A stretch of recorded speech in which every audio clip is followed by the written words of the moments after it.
लगातार चल रहा है। तो यहाँ पे अगले प्रैक्टिस की हम लोग यहाँ पर चर्चा करेंगे। महत्वपूर्ण, बहुत ही महत्वपूर्ण प्रश्न है।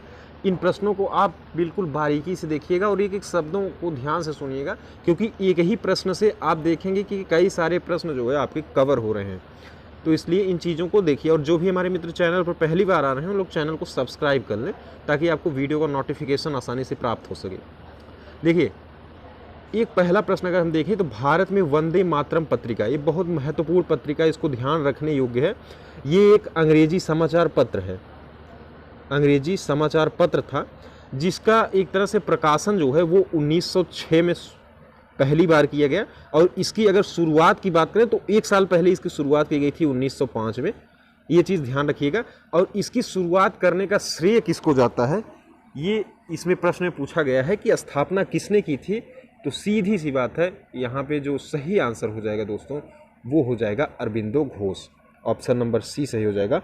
अरबिंदो घोष ने इसकी शुरुआत की थी। एक अंग्रेजी समाचार पत्र है। तो ये मैंने आपको बताया, ये महत्वपूर्ण प्रश्न है।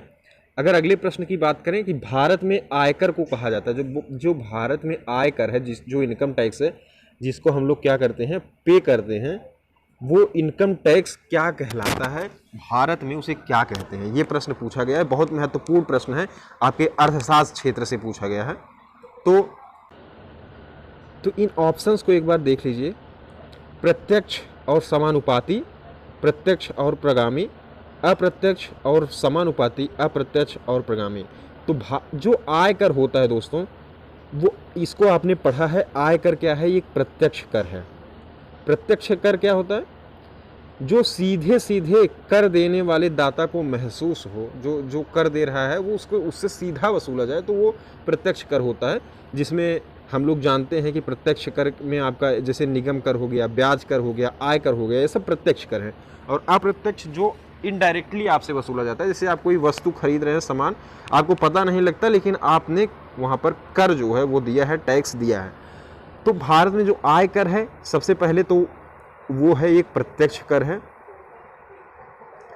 और दूसरी प्रत्यक्ष के साथ साथ एक और यहाँ पर हमको देखना है कि जो आय कर है भारत में वो है प्रगामी कर। कौन सा, प्रगामी। अर्थात प्रगामी का तात्पर्य क्या होता है कि कर के आधार में अगर वृद्धि हो रही है, कर के आधार में अगर वृद्धि होती है तो उसके साथ साथ कर की दर में भी वृद्धि होने लगेगी। कर के दर में भी वृद्धि होती है, तो ऐसे करों को क्या कहते हैं, प्रगामी। तो यहाँ पे जो भारत में आय कर है वो प्रत्यक्ष और प्रगामी है। ये महत्वपूर्ण प्रश्न है, इसको ध्यान रखिएगा। ये प्रश्न आपके पीटी के एग्जाम में पूछा जा सकता है, लगभग चांसेस बनते हैं यहाँ पर। तो भारत में जो आय कर है वो प्रत्यक्ष और प्रगामी है। ऑप्शन नंबर दूसरा यहाँ पर सही हो जाएगा। अगर अगले प्रश्न की बात करें, ये तो प्रश्न आपके लिए बहुत ही महत्वपूर्ण है। यहाँ पे प्रश्न अगर मैं पढ़ूँ कि भारत में राष्ट्रीय पंचायती राज दिवस कब मनाया जाता है। यह दिन संविधान अधिनियम 1992 के जारी होने का अधिनियम है। 24 अप्रैल को वो दिन है जो पंचायती राज दिवस के रूप में मनाया जाता है, क्योंकि 24 अप्रैल को क्या हुआ था, पंचायती राज व्यवस्था जो है वो लागू की गई थी 1992 में। तो यहाँ पे जो सही ऑप्शन हो जाएगा वो 24 अप्रैल हो जाएगा। भारत में राष्ट्रीय पंचायती राज दिवस मनाया जाता है कब, 24 अप्रैल को। ये प्रश्न वेरी इंपॉर्टेंट है, वेरी इंपॉर्टेंट, आप इसको नोट कर लीजिए। जो प्रश्न मैं वेरी इंपॉर्टेंट बता दूं, ऐसे तो सारे महत्वपूर्ण प्रश्न हैं, लेकिन कुछ ऐसे प्रश्न हैं जो बारंबार एग्जाम्स में पूछे गए हैं। तो 24 अप्रैल इसको ध्यान रखिएगा। 24 अप्रैल को पंचायती राज दिवस के रूप में मनाया जाता है, क्योंकि इस दिन 1992 में क्या हुआ था, ये पंचायती राज जो है वो लागू किया गया था। इसके साथ साथ हमें थोड़ा सा और समझना पड़ेगा। देखिए, 24 अप्रैल 1993 को ये लागू हुआ। 24 अप्रैल 1993 को लागू कर दिया गया, 92 का अधिनियम है। इसके साथ साथ यह भी प्रश्न पूछा जाता है कि जो पंचायती राज व्यवस्था की जो व्यवस्था की गई है वो कौन से संशोधन के तहत किया गया। तो ये 73वां संविधान संशोधन है। ये चीज़ भी ध्यान रखिएगा, ये बार बार प्रश्न पूछा जाता है। तो 73वां संविधान संशोधन आप बिल्कुल ध्यान से समझिएगा। एक और प्रश्न है कि किस मुगल बादशाह ने इलाहाबाद को, यानी जो अब प्रयागराज हो चुका है, उसको अपनी राजधानी बनाया था? अकबर ने या फिर शाह आलम ने, या फिर इनमें से किसी ने नहीं, या फिर दोनों ने बनाई थी? ये प्रश्न आपसे पूछा गया है। तो दोस्तों इसमें जो सही ऑप्शन हो जाएगा वो शाह आलम होगा। देखिए जब बक्सर का युद्ध हुआ, बक्सर के युद्ध में इन लोगों की पराजय हुई शाह आलम की, तो उसके बाद इलाहाबाद की संधि हुई 1765 में। 1765 की संधि के बाद दोस्तों इसको शाह आलम को इलाहाबाद और कड़ा का क्षेत्र मिला, इलाहाबाद और कड़ा का क्षेत्र। उसके बाद शाह आलम ने इलाहाबाद को अपनी क्या किया, उन्होंने अपनी राजधानी बनाई। तो ये प्रश्न पूछा जा सकता है कि इलाहाबाद को किस मुगल शासक ने अपनी राजधानी बनाई? तो शाह आलम द्वितीय ने। वो वाला ऑप्शन सही हो जाएगा। देखिए मुक्त भारत समाज की स्थापना किसने की थी? बहुत ही महत्वपूर्ण है, आजकल ये प्रश्न पूछा जा सकता है, इसको वेरी इंपॉर्टेंट में नोट कर लीजिए। ये प्रश्न चांसेस हैं कि पूछे जाएंगे कि मुक्त भारत समाज की स्थापना की किसने थी। तो साथियों जो मुक्त समाज है इसकी स्थापना की थी वीर सावरकर ने, बीडी सावरकर के नाम से हम लोग जानते हैं। बीडी सावरकर ने इसकी स्थापना की थी। और एक चीज़ और यहाँ पर ध्यान रखना है कि मुक्त भारत समाज के साथ साथ इन्होंने अभिनव भारत की भी स्थापना की थी। ये भी नोट करिएगा, अभिनव भारत। और 1857 1909 ईस्वी में क्या किया था इन्होंने? 1857 के विद्रोह पर, जो एक महत्वपूर्ण संघर्ष था भारत की तरफ से 1857 का, उस पर एक किताब लिखी थी। उस किताब का नाम आपको ध्यान रखना है, द इंडियन वॉर।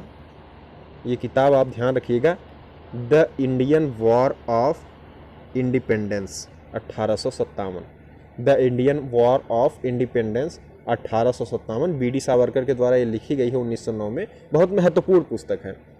तो मुक्त भारत समाज के साथ साथ आपको अभिनव भारत समाज भी समझना पड़ेगा। इस दोनों की स्थापना की थी वीर सावरकर ने। ऑप्शन नंबर सी यहाँ पर बिल्कुल सही हो जाएगा। देखिए जो भी हमारे मित्र चैनल पर पहली बार आ रहे हैं वो लोग चैनल को सब्सक्राइब कर दीजिए, साथ में वीडियो को लाइक भी करिए। देखिए आपको यहाँ पर रोज़ाना पीईटी के एग्ज़ाम से संबंधित प्रश्न दिए जाएंगे। अन्य बहुत सारे एग्ज़ाम्स के प्रश्नों को हम लोग सॉल्व कराते हैं, आपको बताते हैं। इसलिए आपका चैनल को सब्सक्राइब करना बहुत ही बड़ा एक तरह से कार्य हो जाता है। देखिए अगला अगर हम लोग प्रश्न देखें कि किसी वस्तु का भार उस समय न्यूनतम होता है जब उसे रखा जाए। कहाँ पर रखा जाएगा?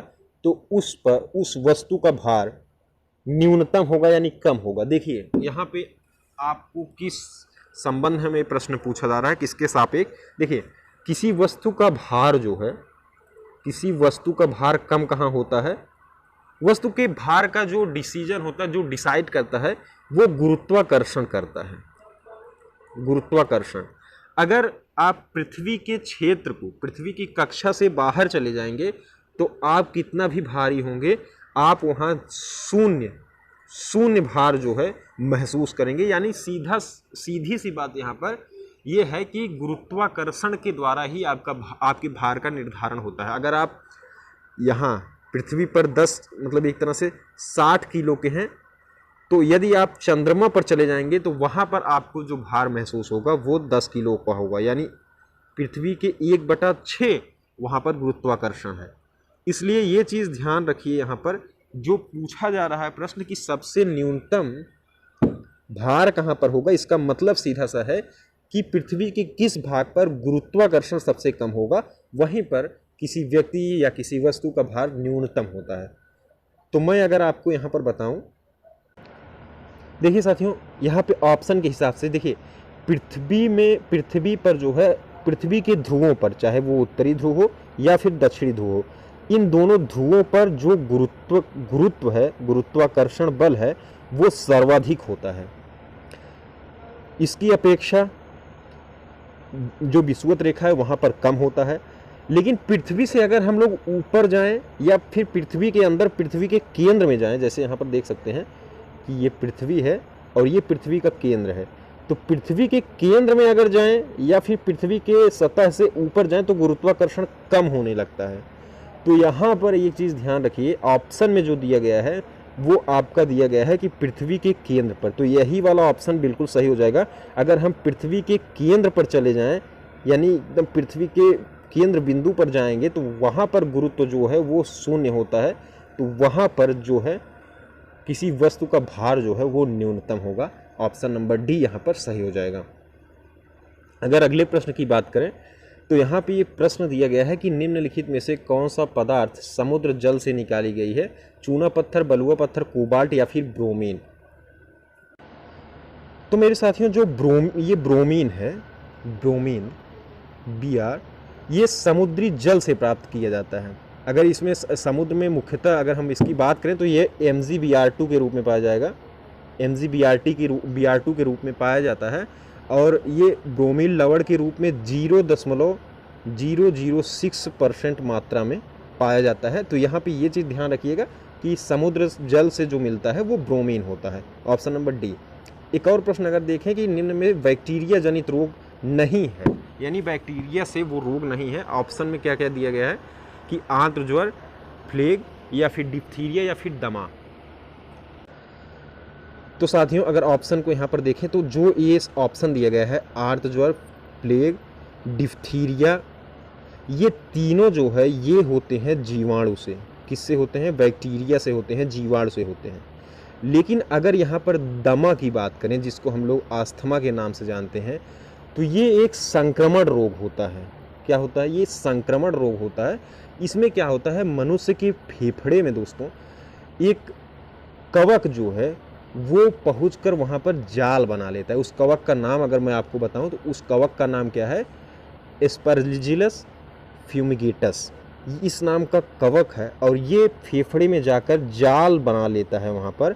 और इसके बाद क्या होता है, जो फेफड़े की नलियाँ होती हैं उनमें सिकुड़न आ जाता है।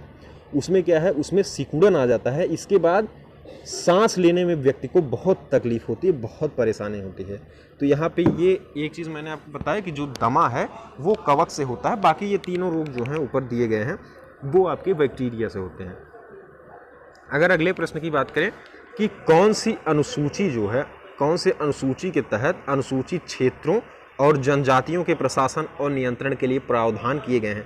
आपको अगर नहीं पता है तो मैं बता दूं, अनुसूचित जाति और अनुसूचित जनजातियों की जो एक तरह से प्रशासन, अनुसूचित जनजातियों की प्रशासन है, वो एक उनको व्यवस्था दी जाती है अलग से, वहाँ पे उनका अलग ही प्रशासन चलता है। तो वो कौन सी अनुसूची में ये व्यवस्था की गई है, ऐसा प्रश्न पूछा गया है। तो मेरे साथियों यहाँ पर जो सही ऑप्शन हो जाएगा वो हो जाएगा 5वीं अनुसूची। 5वीं अनुसूची में क्या किया गया है, यहाँ पर अनुसूचित जातियों और जनजातियों के प्रशासन और नियंत्रण के प्रावधान किए गए हैं 5वीं अनुसूची में। अगर यहीं पर 6ठी अनुसूची की बात करें तो उसमें भी इन्हीं के प्रशासन की व्यवस्था की गई है अलग से। जो असम, मेघालय, त्रिपुरा और मिजोरम की जनजातियाँ हैं उनके संबंध में ये एक अलग उपबंध है। और 8वीं अनुसूची आपको पता ही है कि क्या है, ये भाषा यानी लैंग्वेज का जिक्र इसमें किया गया है, भाषा की। तो ये चीज़ आप यहाँ पर देख सकते हैं कि जो अनुसूचित क्षेत्रों में वहाँ की जनजातियों का प्रशासन नियंत्रण है वो 5वीं अनुसूची में इसकी व्यवस्था की गई है। अगर अगला प्रश्न देखें यहाँ पर कि भारत सरकार द्वारा दिया जाने वाला तृतीय उच्चतम पुरस्कार निम्नलिखित में से कौन सा है? तृतीय, तो आपको मैं बता दूं कि जो सर्वोच्च नागरिक पुरस्कार है वो भारत रत्न है। दूसरे अगर नागरिक पुरस्कार की हम लोग बात करें यहाँ पर तो वो कौन सा हो जाएगा दोस्तों? वो हो जाएगा हमारा पद्म विभूषण। और तीसरे अगर सर्वोच्च नागरिक मतलब एक तरह से नागरिक पुरस्कार की बात करें, जो तीसरा है वो है पद्म भूषण।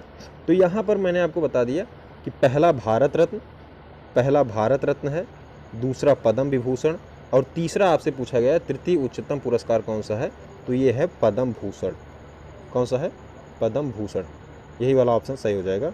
अगर अगले प्रश्न की बात करें कि उत्तर प्रदेश में सिंचाई का जो है सबसे बड़ा स्रोत कौन सा है, यानी जो खेतों की सिंचाई होती है, इन 4 ऑप्शंस में 4 ऑप्शंस कौन से हैं? नहर, तालाब, नलकूप या कुआं।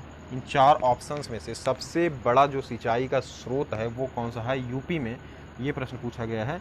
तो यहाँ पर जो सही ऑप्शन होगा, तो मेरे प्यारे साथियों सही ऑप्शन हो जाएगा नलकूप। उत्तर प्रदेश में सर्वाधिक सिंचाई नलकूप से होता है। ये चीज़ ध्यान रखिएगा।